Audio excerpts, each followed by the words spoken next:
This is the return in the debut of Orion Cosce. Matt, I can't wait for this fight. He's going to be making his first appearance since last August. He had a win over Matt Dixon on Dana White's Contender Series. Both of these guys competing on this card. And in this fight, competed on Dana White's Contender Series. Matt, for Orion Cosce, he was originally supposed to be coming into the UFC against Niklas Dalby at UFC 255. Unfortunately, there was a lot of an injury. And you know what? Luckily for Fight Night Picks fans, our own JHK MMA spoke with Orion Cosce.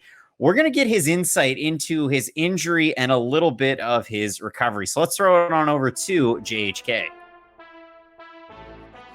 Yeah, so you talk about the injury and you had to have surgery and then you come back.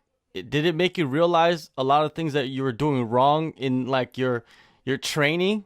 You know, I don't want to say wrong, but like some things that maybe you're overtraining possibly? Yeah, so I mean, overtraining is a sign that you're doing something wrong though. A lot of people don't realize that. When you overtrain, you're actually making it to where your body doesn't recover properly. You're getting more injury prone. And that's all that happened. I was so excited to fight, Nick Dalby because he's a vet in the sport. He was in the UFC before. He was making his comeback to the UFC. I was super stoked. I was on my honeymoon when I found out I had that fight. And I was like, fuck it, let's take that fight. And so the honeymoon also turned into a vacation honeymoon. So, like, not a vacation, but like a training honeymoon. I was, working out. Whenever I was swimming, I wasn't swimming for luxury or leisure. I was swimming for a training session. And, yeah, luckily for me, though, no surgery. I did not have to get surgery. They wanted me to get surgery. And I told them no. I had another doctor saying, well, it's going to be a long time. You can't lift for at least a year and a half. It's going to be, you got to get cortisone shots. It's going to be a long time before you can do anything again. I was like, fuck you. Literally, like, I told my doctor buddy, because he was like, you should get the cortisone shot. And I remember I was training him. I was like, as your friend, even though you're the doctor, as your friend, Jay, I'm going to tell you right now because his first name is Joshua, but I call him Jay. I had to tell him, I was like, fuck you, bro. I'm going to be lifting next week. And I started lifting. I started working out again.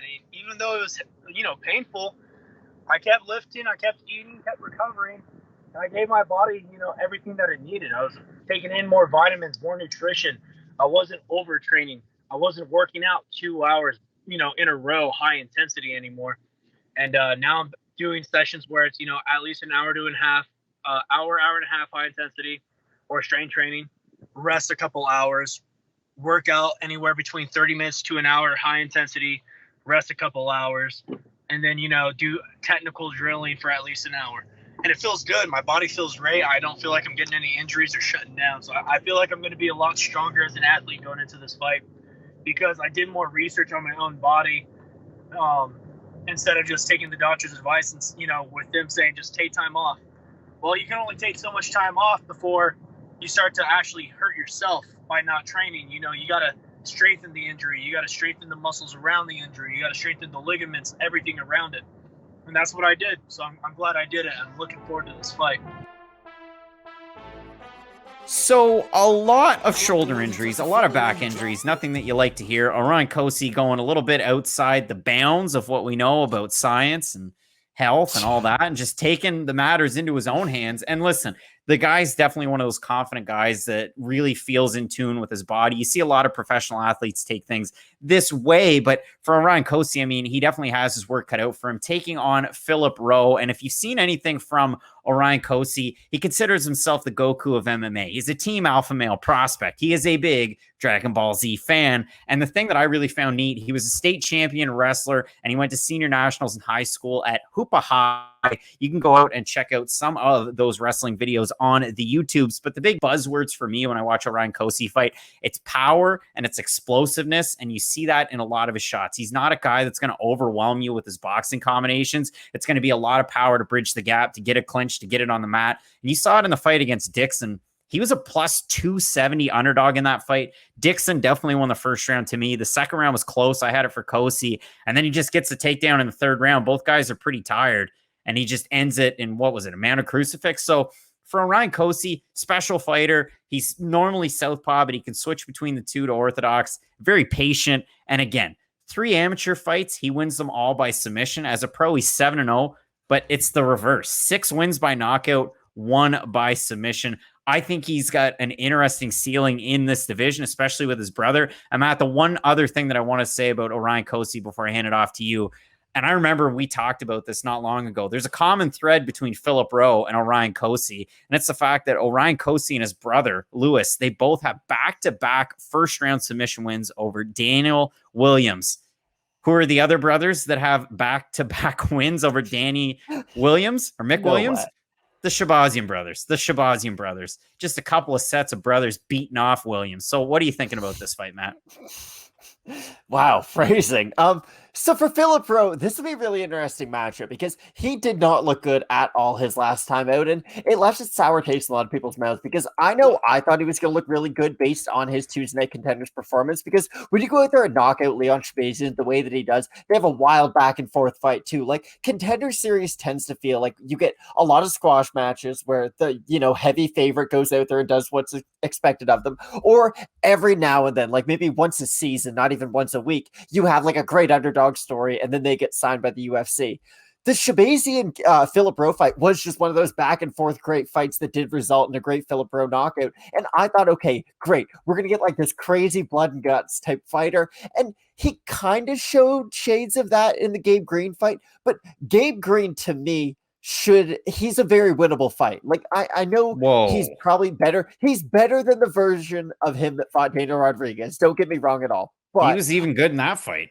Exactly. He didn't look terrible in that fight. But I definitely thought Philip Rowe would at least make that a competitive matchup. And the problem with Philip Rowe is that he's a great guy when he's pressuring forward, but when he's the one being pressured, he can kind of struggle defensively. And it's really interesting with Orion Cosce because you're bringing up some of the things that he does well. And I'm just trying to think of a comparison of a guy who's already in the UFC. And really the comp is early Ian Heinisch. Like, Ian Heinisch, before he tried to get Bangkok ready, it was a lot of that, okay, I'm going to strike my way on the outside, kind of box my way in, and then I'll crash into the clinch and then I'll go for the takedown. I'm not going to say he fights just like Louis Cosce because, that's too easy of a comparison, but there is that, okay, I'm going to brawl for brawling and then I'm going to go for wrestling when I can't get that. And I think that's a very fun style. That's the style that's going to make a lot of fights closer than they probably should be that in your favor or against it, depending if you're fighting above or below your ranking. But for Orion Cosce, like, I really do feel like this is just a good introductory fight for UFC fans to him. He's coming off a lot of injuries. Philip Rowe should offer an interesting stylistic matchup, but I don't think Philip Rowe's the type of guy who's going to go out there and defend 10 takedowns if Orion Cosce decides to take that kind of a game plan. I don't think Philip Rowe's the guy who can eat a lot of the big shots of Orion Cosce if he does get him up against the cage. So for Cosce, I really do see this being a very big showcase attempt for him. When I went and looked at all the tape on Philip Rowe, and a lot of people are going to talk about this and let us know in the comment section if we're crazy, 8.5-inch reach advantage is what he's going to have. It's 71 inches for Cosce compared to 80.5 for Rowe, but it's a question of, does he actually use it? I mean, we did see some odd striking defense in some of his fights. I know, especially in that Shabazian fight. I mean, Shabazian put it on him at certain points. Same thing with Green, and if you go back and watch that fight, Philip Rowe arguably won the first round. There were judges that gave it to him in that one. He ultimately loses 30-27 to 29-28, and he was outstruck in terms of total strikes, 128-48.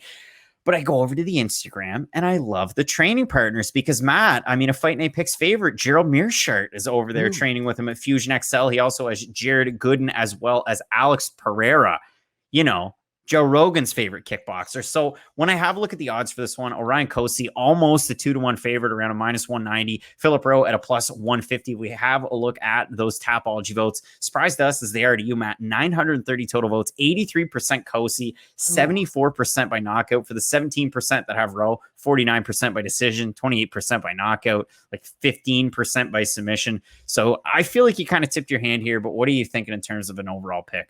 I'm going to say this before I get my prediction. Orion Cosce is going to make fights closer than they should be. And I really do mean that in a negative way. Like, it's kind of like the Daniel Rodriguez effect, where Daniel Rodriguez on his best day could probably beat guys in that like 15-10 range. But Daniel Rodriguez also could get clipped on the chin by like a UFC newcomer. It's just kind of how his style is. He will take damage. And I do see Orion Cosce as potentially being one of those guys who, listen, if just an explosive puncher in their UFC debut somehow gets matched up with Orion Cosce and he's like a -700 favorite, then you could maybe expect an upset in a situation like that. But I don't think Philip Rowe is the type of guy who has the power to really make Cosce pay for his aggressiveness or for his forward movement.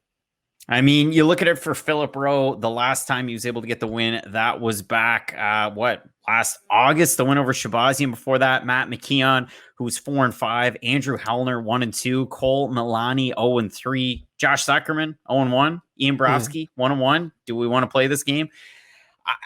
Listen, I like the parts of Philip Rowe's game, but it's the same trouble that I had going into the fight against Gabe Green. I think Orion Cosce, I'm worried about those injuries. So for me to put any money on this fight, like I just wouldn't. This is the most pop and popcorn fight on this entire card.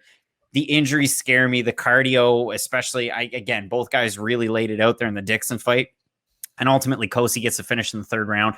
I will go with Cosce, though, with that wrestling edge, but it is a tricky fight. And if you feel confident either way, well, let us know down below in the comment section. Matt, both of us going with Orion Cosce to get the win. Galaxy to get the win. And I can't wait for this card, Matt. Moving up a weight class in the main event, you got a great one and two really tricky fighters. Uriah Hall's taking on Sean Strickland. You're not going to want to miss that. And the rest of the videos in the playlist, so check them out.